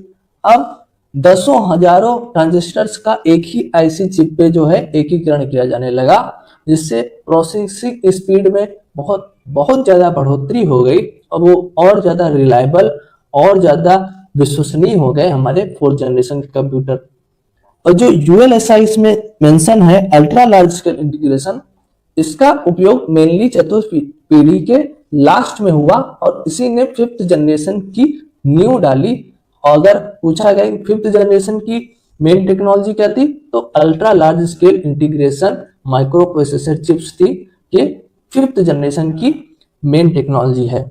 फिर उसके बाद VLSI जो होती है ना, अभी हमने आपको समझाया, उस पर लाखों ट्रांजिस्टर को एकीकृत किया जाता है। वेरी लार्ज स्केल इंटीग्रेशन में लाखों ट्रांजिस्टर एक ही आईसी चिप पर लगा दिए जाते हैं, तो उसे कहा जाता है VLSI।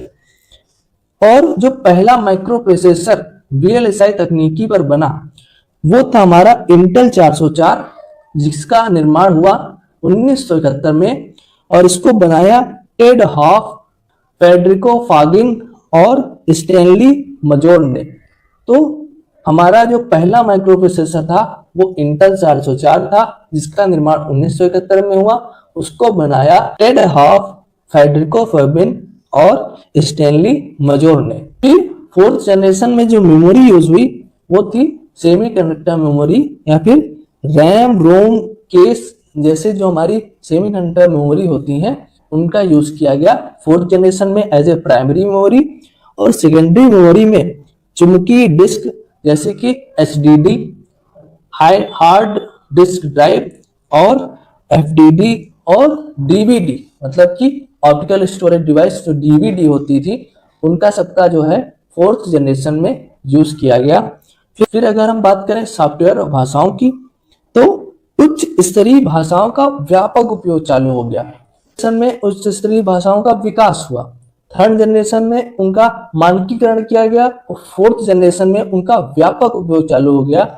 और इसमें जो फोर्थ जनरेशन की प्रमुख हाई लेवल लैंग्वेजेस हैं उनको आप जरूर ध्यान में रखिएगा।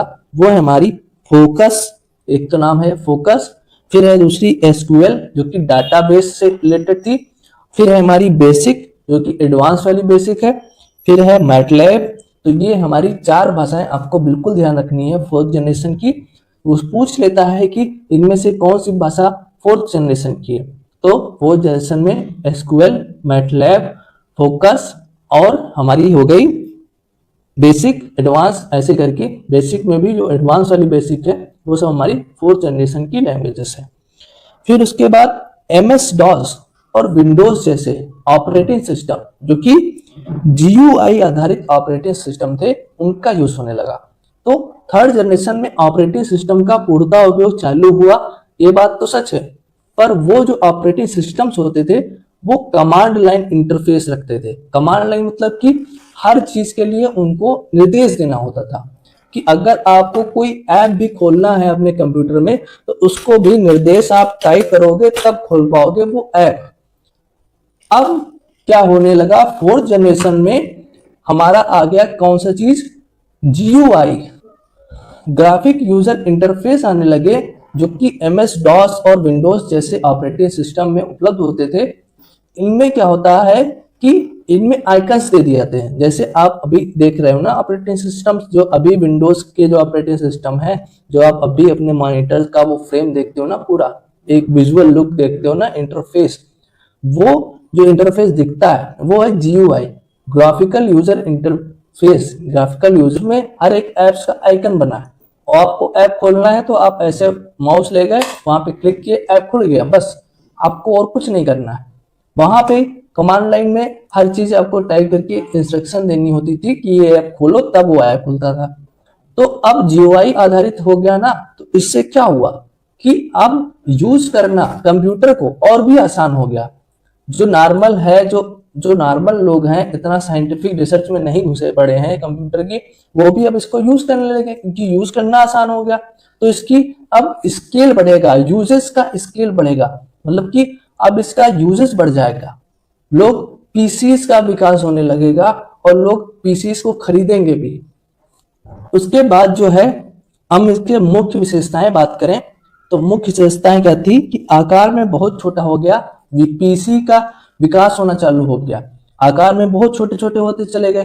फर्स्ट जनरेशन में इतने बड़े होते थे, फिर धीरे धीरे छोटे छोटे होके अब PC जैसे मॉडर्न कंप्यूटर्स होते हैं ना, हमारे पर्सनल कंप्यूटर्स, उनसे थोड़ा बड़े पर भारी थोड़ा, पर फोर्थ जनरेशन में वैसे PCs आने लगे, जिससे और ये क्या होते थे, बहुत शक्तिशाली होते थे, कुशल और विश्वसनीय हो गए, मतलब कि बहुत ज्यादा कुशल हो गए और विश्वसनीय हो गए, बहुत ज्यादा रिलायबल हो गए, गलती तो नाम मात्र की ही करते थे। फिर उच्च मेमोरी क्षमता, मतलब हाई स्टोरेज कैपेसिटी हो गई फोर्थ जनरेशन कंप्यूटर की, और एयर कंडीशनिंग की आवश्यकता खत्म हो गई क्योंकि अब वो हीट प्रोड्यूस करना कम कर दिए। अब जो कंप्यूटर्स आ रहे हैं वो हीट ही नहीं प्रोड्यूस कर रहे हैं, तो उनको क्या जरूरत है एयर कंडीशनिंग की, तो एयर कंडीशनिंग की आवश्यकता खत्म हो गई। फिर उसके बाद नेटवर्क, जैसे कि लैन, मैन, वैन। लैन मतलब कि local area, wide area network, ऐसे नेटवर्क्स का विकास होना चालू हुआ। और उसके साथ साथ इंटरनेट का विकास होना चालू हुआ, किसमें, फोर्थ जनरेशन में। तो अगर पूछे कि इंटरनेट का विकास किसमें चालू हुआ या फिर नेटवर्किंग का विकास किसमें चालू हुआ, तो फोर्थ जनरेशन में चालू हुआ था हमारा। फिर उसके बाद उपयोगकर्ता के लिए अनुकूल हो गए। अभी हमने समझाया कि अब जो विंडोज या फिर MS DOS जो ऑपरेटिंग सिस्टम आ रहे थे वो GUI आधारित थे, ग्राफिकल यूजर इंटरफेस आधारित थे। तो उसमें कोई चीज कमांड नहीं देनी पड़ती थी, उसमें से माउस को ले जाओ, क्लिक करो, वो हो जाता था काम, एप्स खुल जाते थे। इतना आसान हो गया था एक नॉर्मल यूजर के लिए। तो अब क्या हुआ कि वो जो फोर्थ जनरेशन कंप्यूटर थे वो GUI आधारित, ग्राफिकल यूजर इंटरफेस पर आधारित होने के कारण बहुत ही उपयोग में आसान हो गए। और इनपुट आउटपुट डिवाइस का, जो इनपुट आउटपुट डिवाइस थी जैसे कि कीबोर्ड और मॉनिटर का व्यापक उपयोग चालू हो गया और कम बिजली खपत करने लगे और कम गर्मी उत्पादन करने लगे, जिससे एयर कंडीशनिंग की आवश्यकता भी कम होने लगी। फिर जो यूसेज देखें तो अब पर्सनल कंप्यूटर्स बनने लगे, PCs बनने लगे, का उपयोग लोग अपने व्यक्तिगत कामों के लिए घर में रख के करते थे और बैंकिंग और ऑनलाइन सिस्टम्स के लिए भी यूज होने लगा प्रॉपर्ली इनका कंप्यूटर्स का।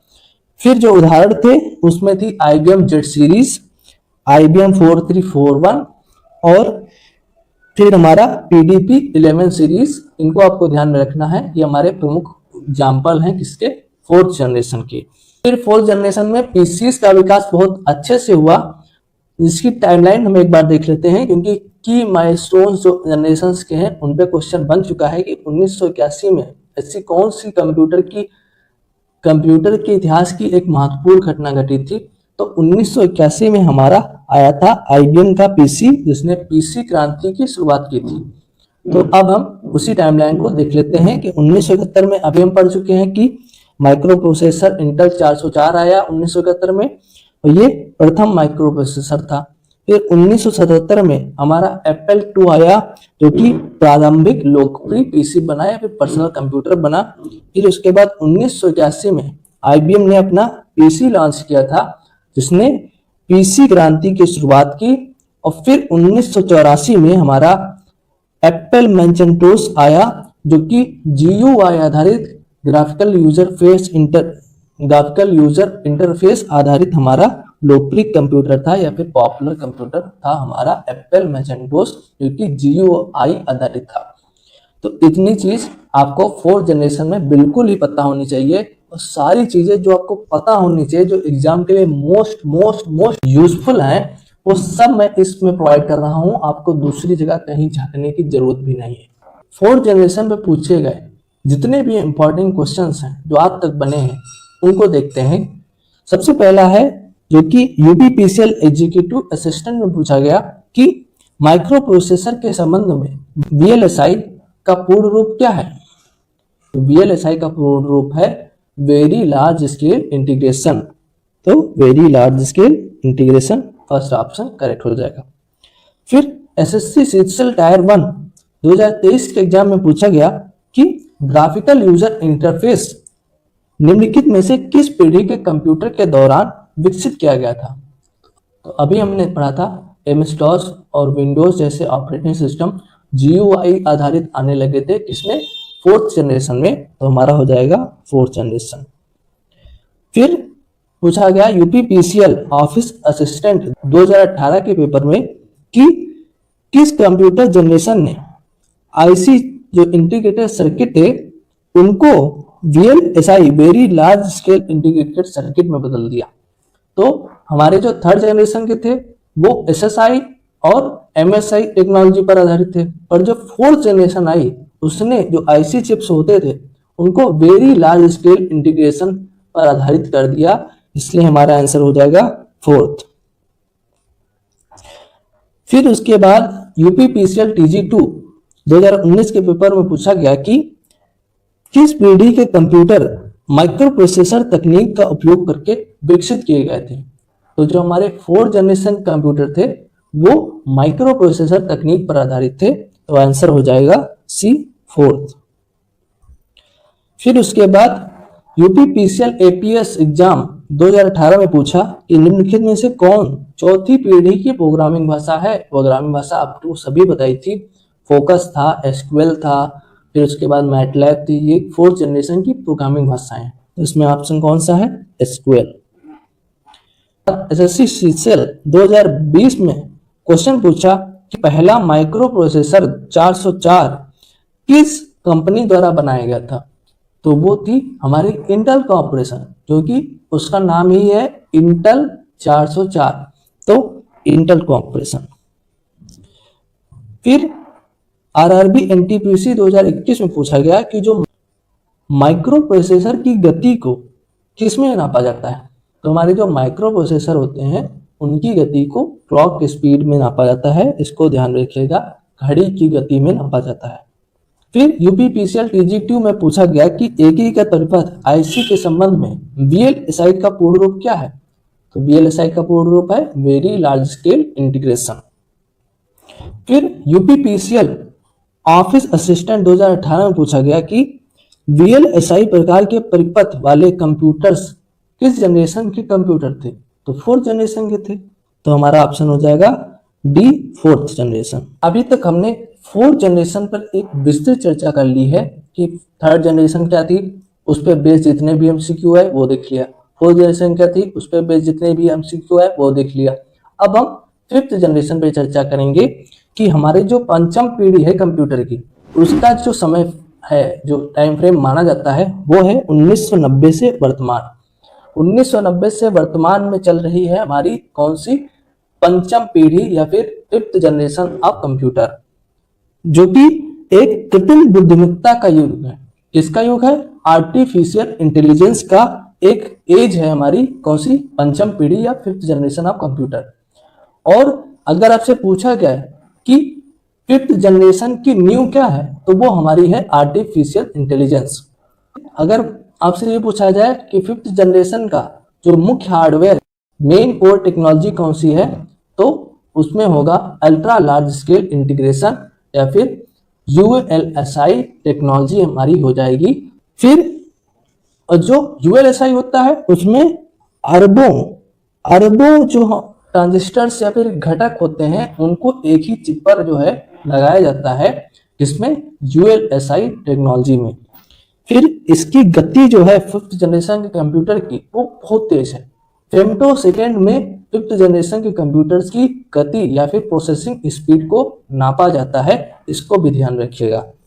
फिर जो हमारी फिफ्थ जनरेशन है उसकी प्रमुख विशेषता है कृत्रिम बुद्धिमत्ता या फिर आर्टिफिशियल इंटेलिजेंस, मतलब कि स्वयं सीखने और निर्णय लेने की क्षमता कि आर्टिफिशियल इंटेलिजेंस को मशीन में डेवलप करना है कि वो स्वयं सोच सके और स्वयं निर्णय ले सके।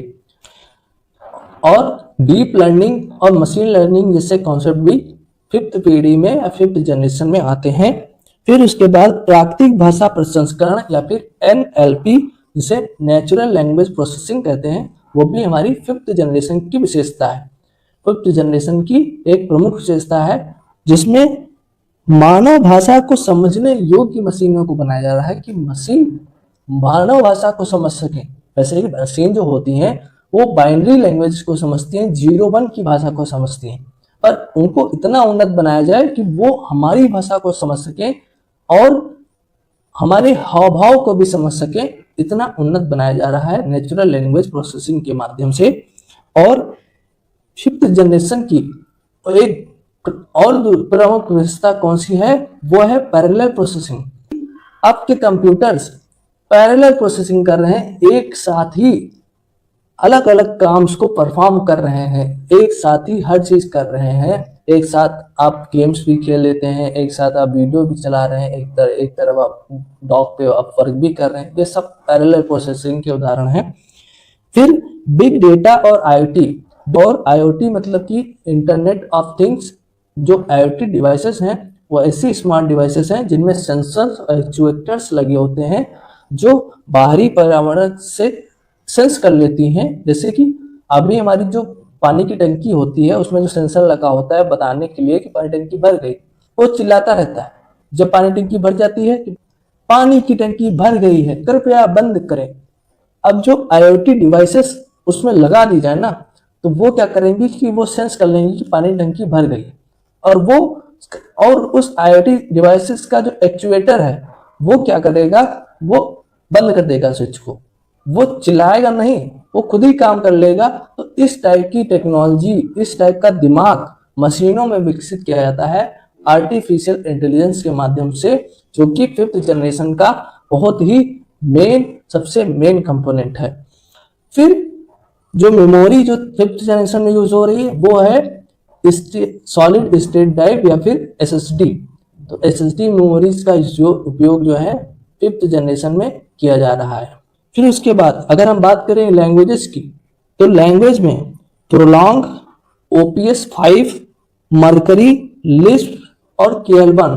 प्रोलॉन्ग, OPS 5, मर्करी, लिस्प और KL1, इन 5 भाषाओं को बिल्कुल ध्यान में रखिएगा क्योंकि वो ऐसे क्वेश्चन बनाएगा कि इनमें से कौन सी भाषा फिफ्थ जनरेशन की है। प्रोलॉन्ग, लिस्प, मर्करी, KL1 और हमारी हो जाएगी OPS 5। ये सब हमारी फिफ्थ जनरेशन की भाषाएं हैं, तो इनको भी बहुत अच्छे से दिमाग में बैठा के रखना है। फिर अगर मेन कैरेक्टरिस्टिक्स पे ध्यान दें तो AI, robotics, big data, voice recognisation, ठीक है, फेस रिकॉग्नाइजेशन, स्मार्ट डिवाइसेस, ये जहां भी वर्ड आए आपको फिफ्थ जनरेशन ऑफ कंप्यूटर ही लगाना है। और फिफ्थ जनरेशन ऑफ कंप्यूटर के अगर एग्जांपल्स देखें तो जितने भी सुपर कंप्यूटर्स आज विकसित किए जा रहे हैं वो सब फिफ्थ जनरेशन के एग्जांपल्स ही हैं। जैसे कि भारत का परम हो गया और USA का फ्रंटियर हो गया, ये सब सुपर कंप्यूटर जो हमारे हैं वो फुगाकू, इस जो सारे सुपर कंप्यूटर्स हमारे हैं वो हमारे फिफ्थ जनरेशन के एग्जाम्पल हैं। फिर स्मार्टफोन्स हो गए, रोबोटिक्स, सिरी और एलेक्सा जैसे जो वॉइस असिस्टेंट होते हैं वो भी हमारे फिफ्थ जनरेशन के एग्जाम्पल हैं। तो अब हम फिफ्थ जनरेशन से बनने वाले सभी इंपॉर्टेंट क्वेश्चंस को देखेंगे। तो अभी तक फिफ्थ जनरेशन से जितने भी क्वेश्चन पूछे गए हैं आइए उनको देखते हैं। कि सबसे पहले वीडियो एग्जाम 2023 में UPSC ने पूछा कि 5वीं पीढ़ी के कंप्यूटरों की नींव निम्नलिखित में से क्या है। ट्रांजिस्टर, फिर है VLSIC, फिर है आर्टिफिशियल इंटेलिजेंस, या चौथा वैक्यूम ट्यूब। तो अभी हमने पढ़ा कि ये कृत्रिम बुद्धिमत्ता का युग है तो इसमें आंसर हो जाएगा सी, आर्टिफिशियल इंटेलिजेंस। फिर यूपीपीसीएल एग्जीक्यूटिव असिस्टेंट 2022 में पूछा गया कि निम्नलिखित में से कौन सा 5वीं पीढ़ी की प्रोग्रामिंग भाषा है। अब अभी हमने कहा था कि जो हमारी 5th जनरेशन की प्रोसेसिंग लैंग्वेजेस हैं उनको ध्यान में रखिएगा, प्रोग्रामिंग भाषाएं जो हैं उनको ध्यान में रखिएगा। तो उसमें हमने पढ़ा था लिस्प, प्रोलांग, तो इसमें कौन सी मिली? प्रोलांग, तो प्रोलांग हमारा आंसर हो जाएगा। एसएससी सीजीएल टायर 1 2023 में पूछा गया कि परम सुपर कंप्यूटर किस पीढ़ी का सुपर कंप्यूटर है। तो परम जितने भी सब सुपर कंप्यूटर्स हैं वो सब किसमें माने जाते हैं? परम जैसे जो सुपर कंप्यूटर है वो हमारे 5th जनरेशन का कंप्यूटर है। और अगर आपसे क्रेवन पूछे जो फर्स्ट सुपर कंप्यूटर था वो हमारा 4th जनरेशन का सुपर कंप्यूटर था, तो ये भी आप ध्यान रखिएगा। फिर उसके बाद यूपीपीसीएल TG2 में पूछा गया कि कृत्रिम बुद्धिमत्ता एआई और क्वांटम कंप्यूटिंग जैसे उन्नत तकनीकी मुख्य रूप से किस पीढ़ी के लिए थी। तो एआई और क्वांटम कंप्यूटिंग जैसे जो शब्द हैं वो सब किसमें आते हैं? 5th जनरेशन में। फिर पूछा गया इलाहाबाद ARO में 2019 में कि वर्तमान में हम किस पीढ़ी के कंप्यूटर्स का उपयोग कर रहे हैं। तो हम 5th जनरेशन के कंप्यूटर्स का उपयोग कर रहे हैं। फिर RRB चेन्नई 2001-2 में पूछा गया था कि 5वीं पीढ़ी के कंप्यूटर्स में किस तकनीक का प्रयोग किया जाता है? वैक्यूम ट्यूब, कृत्रिम बुद्धिमत्ता, ट्रांजिस्टर या एकीकृत सर्किट। तो AI, आर्टिफिशियल इंटेलिजेंस। पूछा गया कि 5वीं पीढ़ी के जो कंप्यूटर्स हैं उनमें VLSI की जगह किस तकनीक ने ले ली। तो VLSI की जगह ले ली थी अल्ट्रा लार्ज स्केल इंटीग्रेशन ने, ULSI ने। फिर पूछा गया कि गति सुधारने के लिए 5वीं पीढ़ी के कंप्यूटर किस प्रकार के प्रसंस्करण करने में सक्षम है। तो जो हमारे 5वीं पीढ़ी के कंप्यूटर हैं वो पैरेलल प्रोसेसिंग करते हैं जिससे काम जल्दी हो जाता है और उससे उनकी स्पीड बढ़ती है। तो ऑप्शन डी, पैरेलल प्रोसेसिंग। तो इस तरह हमने 3rd, 4th और 5th जनरेशन को इतने अच्छे और डिटेल वे में पढ़ा है कि इससे बाहर आपसे कोई भी क्वेश्चन नहीं जाने वाला है। और अगर आपको ये वीडियो पसंद आई हो तो इसे लाइक कर दीजिए और ऐसे ही मैं आगे भी वीडियोस लाता रहूँगा जो बहुत ही वैल्यूएबल होने वाली हैं। तो इस चैनल को सब्सक्राइब कर दीजिए।